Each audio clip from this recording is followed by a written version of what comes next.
Well, hello there, boys and girls. Knife Whisperer here. All right, today, guys, I wanted to do a little tag video.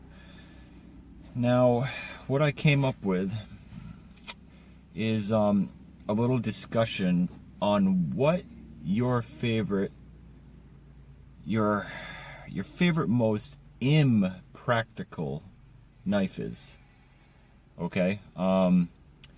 Now, for me, in my collection, my most impractical knife, when I really break it down and think about what I do and what I don't do with my knives, because like I've told you guys before, I am not really much of a knife user. I'm definitely more of a collector. See, if I do use a knife, it's to open a package, or maybe to cut like a thread off of a shirt, or maybe to dig a sliver out of my nasty fingers here. You know, even though it doesn't really matter because my fingers are gross, because I like to eat them because I get hungry. Maybe I'm a cannibal. You know, no. I guess I just get nervous and I like to chew on my own flesh. Anyways, so my favoritist, most impractical knife in my collection is the Berg Blades Iron Wolf. Now, this knife is a monster. This thing's like 6.5 ounces, 4-inch blade, just about 4-inch blade, thick blade stock. I mean, it's very, very sturdy. You know, it's a heavy, hefty knife. You know, it feels like a kind of like a showy, hard use knife, but it's got that Bowie blade shape on it, so it gives a little bit of like a tactical hunting, you know, skin a buffalo look. You know, I bet I could fillet many a buffalo with this knife. But for what I do with knives, or what I would need from a knife, speaking practically, this knife is the most impractical knife in my collection. Now, why is that? First off, like I said, it's heavy. It's a 6.5 ounce knife. So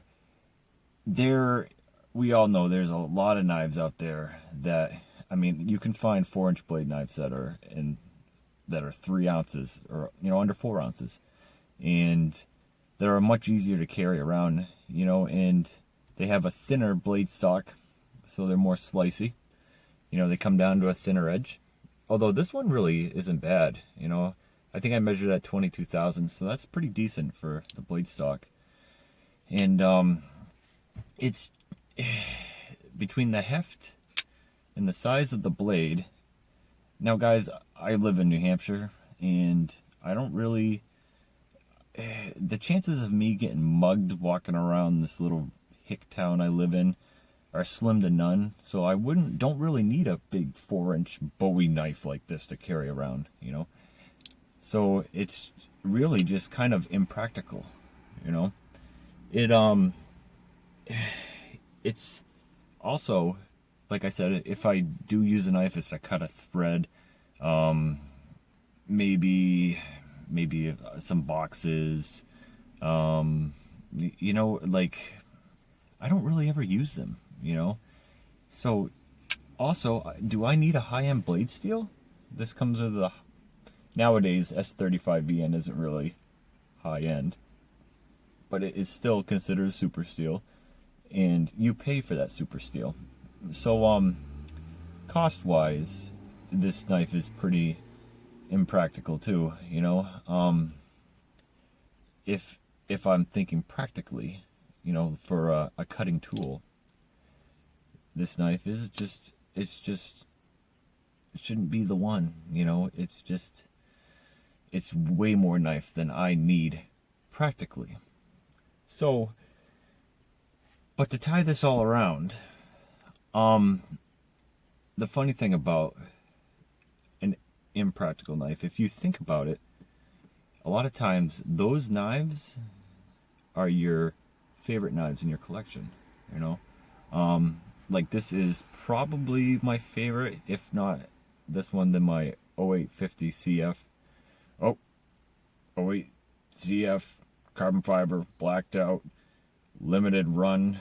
I am a Blado typer. Oh, wait a minute, a Knifo typer. See? I caught myself doing it right there. I just proved it all to you guys.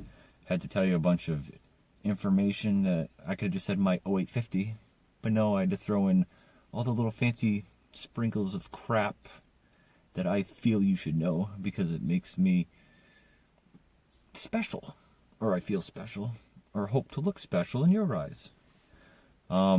Geez, that's a big hornet. Get out of here. That thing's a monster. Anyways, back to your impractical knife being one of your favorites. The things that make this thing impractical that I just listed to you, like the big blade being heavy, the heavy, the thick blade stock, also are a lot of the reasons why this is my favorite knife. Because of this big blade, the thick blade stock, I get amazing closing action. The knife just kind of falls on itself, that drop shot action that we all love, so this is just, which adds to the fidgetability, which is big for me because we've talked about this in Knife Confessions. I'll spend 10-15 minutes every morning trying to find which knife I want to play with while I watch whatever show or movie I'm watching.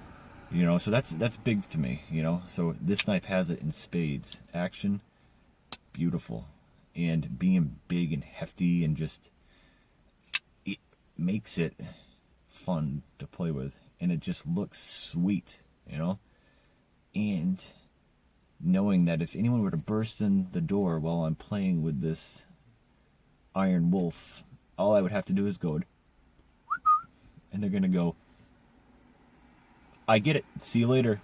Peace. I'm like, yeah, that's right, bro. Because I have this monstrosity. Just think the amount of stitches you're going to need if you take 2 more steps into my house. See you later. Bye. Yep.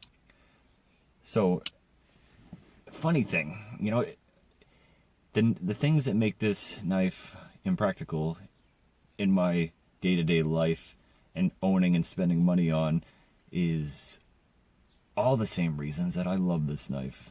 Now, like I said, I wanted to make this a tag video, and I would like to tag Dirk Werning, Alex's Knife Box, Bearded Gear, and new channel that I just came across. He seems like a pretty cool guy. Is Wayne's Sharp World.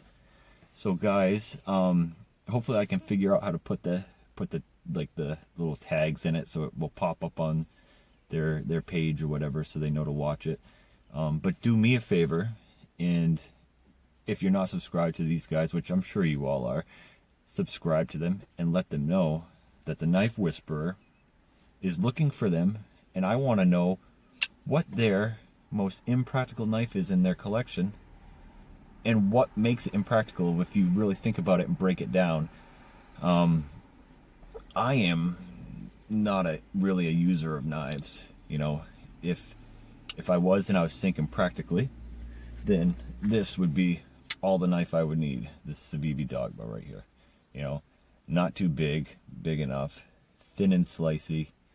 D2 steel is plenty good enough for the few boxes I open and cutting little threads off my muscle shirts or whatnot.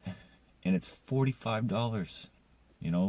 If this knife is just, the name of this knife should just be the Practical, the Civivi Practical, But don't get me wrong, I like this knife, it's fun, but it's not my favorite knife. The more expensive, drop shutty knives that aren't practical are my favorite. I'm obviously more on the collector side. So again, Alex's Knife Box, Dirk Werning, Bearded Gear, Wayne Sharp World, and that'll do for now. Let them know, guys, that I want to know what their favorite, most impractical knife is in their collection and why. And does it circle back for them that because of those reasons, it also makes it one of their favorite knives? I thank you guys. Hugs.